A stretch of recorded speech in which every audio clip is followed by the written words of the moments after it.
tuk chuak nu mule voi nun kong ruai tuatan katan isu atok ti kan ngai thlo le don ani masa in sam number som sari pathum chang som ni pangathu hilo ngai thale masa ila wana khian nanglo chu tunge kani leya po hian nanglo chu ka du tu ma an omlo lalpan mal som ro se amen mihring te hian kan dam chung ni a hian mamo le du kan nga khop maya kan state te reu te a hian mihring po kan thenom Assam state ni pui ne na han khai khin chuanin Assam state ni pui mun som ni panga a thena mun khat vel chau kan ni a company lian te corporation lian pa ngai deuh te kan nei phak lova dik taka eizonga dik taka sumla luta thianglim taka politics khel te tan chuan hausak thut ahar sa hle ani ti kanin riat pui tlang vek mai ani social media a kandak luta online sumdon na te thil thale changkang chuak thar te hi omzela o chop tur thil hi tam em mai ani chuwang chuan kan mit mu le kan beng riat te hianin sualama hianin min roi fo thina harasat zualaya tu le fatin mo nu mo pa anti deuh chen phei chuanin amang an thlak chang hi kan tong fo ome cheng zador te hi omlo phei sela chuanin mire thei tetan hianin khosaka harsa in kan khongai thlak don hle te po hianin ka hre thin ani kan politician ten kan sarkar chuan GDP ti san kan tumang economica ma chak takalak kan tumang te anhan inti a mi pui te be se na te min han siam thina chuwang chon mi pui ten vote te po kan thlaka kan du sakna kan lan tir thina amai ro chu economic survey in tin kum khat chunga kan sumlak lu te an ron la khom dena chung tin sumlak lu bel khom chu chung ko omza tin min an chok ruala a eruna sa le diklo tak taka in hai vur thin te sum a lo tling khom te chu a cho ru nana reilo te min ron mang ve zuaya a cho ru nana min ron mang tangkaya are thei te ero are thei ngai rengin kan re theya a hausa te ero an nei bel thur thura li lal le ro rel tu te en kol na hnoya hian in tluk tlan na tak tak a om don lo te po ni hianin angai thei rum changa omani chuwang chuan ma ni thei tok te a diklo taka in hai vur poiti lo na kan nei lian sot em a kan ril ru kan moral hi kan ram in enkol na politics le sarkar kalphung te hianin ati chena sa em mai ani amai ro chu tiang ram calcium chok nok pola itel velawani chuan lalpa nena lom thu soiro achan chu amma a ila in soifi atul don sia subject tu asafa po khanin biak buk pakhata loi theu amma aya pathian ti lo hausa le khosa thei fe ho kha athik deuh tlat maya zai huai na thokin zai huai pa ami pui lama han thlir khanin pathian ti man omlo hle khana ria a khu po ke ai pathian ti lo zo ka ngai sin male ni ma sela an chung ko din mun hi ti khan a thik na kha ania diklo taka in hai vur ve mai re lo na te kha aron nei tran chho tatlat mai ni chu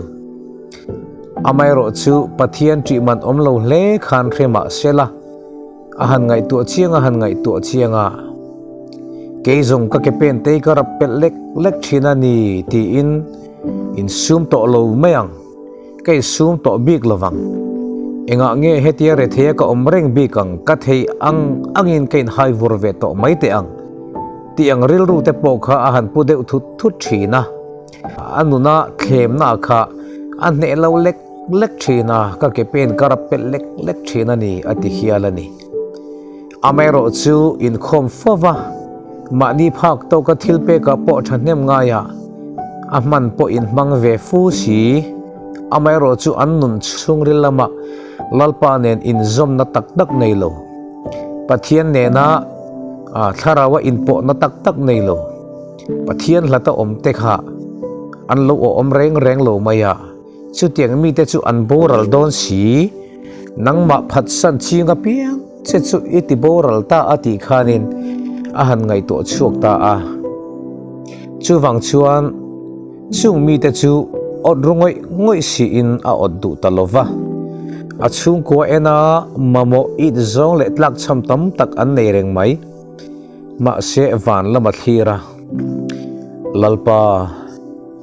vana khian nanglo chu tunge kanei leya po hian o tur chu tam takan omalom amai ro chu leya po hian nanglo chu ka du tu ma an omlo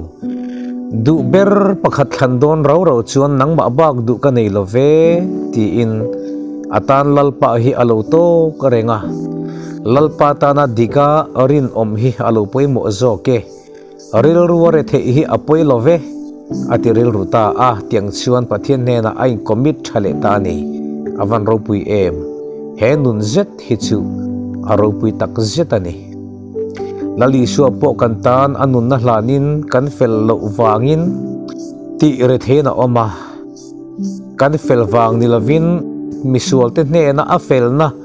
min pek adu kan zom theilo dan chu kan ai o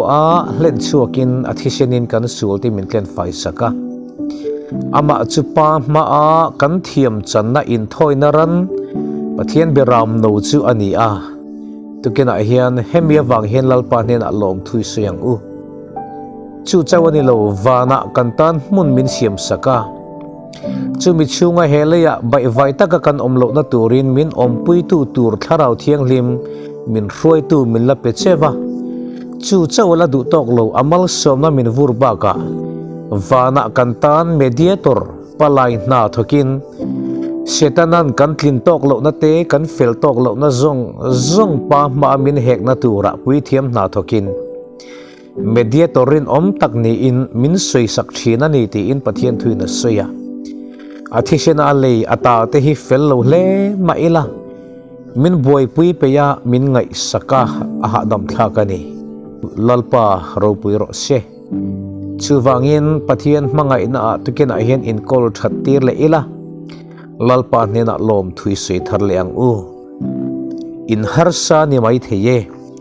in borso ma ni mai thei diklo takati ai chuan katan lalpa atok leya lewana khian ani lo chu du dang ka nei tak chuang lo ti in tukena hian he khovela kan dam chung ni le api lam zela tan po katan i shu atok ti hi kan testimony lo ni sela chutiang ang tur chuan lali shu hian ho kan lung oina omani ti ria in lali shu awanga lung oi zirin malampanin ikaldon te ang lalpana thu kan zatan malsom ro se amen itong tryang lalpa kan pathian chungnung bermin mangai tu tukina hian za na chi bai kan buk thar le che he tukin ni chuak hian imal som na ni tharin kan dong le te min hriat tira iza ngai na dong tua kan latang ve zelani ti min hriat tira kan lo mani vaina hian katan isu atok ti thupui mangin thu cha toy te kan ngai thla lalpa hi kanuna hian ani tak taka katan hian i lo to kani ti hi kan testimony ani ngei theina turin tukina hian kanuna he thu cha hi mal som la khovela hian mi ti anga diklo tak takatala mani in hai vur na le mani nom na tur te hi in zon thepo kantan konga om ve mai the mi te ti ang ti ve the na rem chang po kan nei mai the ama ero chulalpa katani su hi to kani aphal lo thil i su du lo thil pi lama hi chuan eng ma kati thei lo ti nang ma kan lom na le kan lung oina kan mu thar zel the nan tu ken hian kan zain min tran puyang che mi chak lo te kan ni he kan din puni ria i khongai na lali su mengin kan ron di le amen.